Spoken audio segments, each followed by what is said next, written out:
السلام علیکم ورحمۃ اللہ وبرکاتہ۔ مزدلفہ سے طلوع شمس سے قبل منا کی طرف کوچ کرنے کی فضیلت۔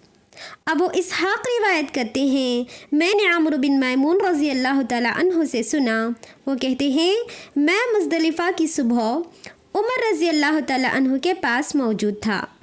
انہوں نے مزدلفہ میں 10 ذی الحجہ کی صبح کی نماز کے بعد وقوف کیا، پھر فرمایا مشرکین سورج طلوع ہونے کے بعد مزدلفہ سے منا کی طرف روانہ ہوتے تھے اور کہتے تھے اے سبیر، یعنی مزدلفہ کے پہاڑ کا نام، سورج نکال تاکہ ہم جائیں۔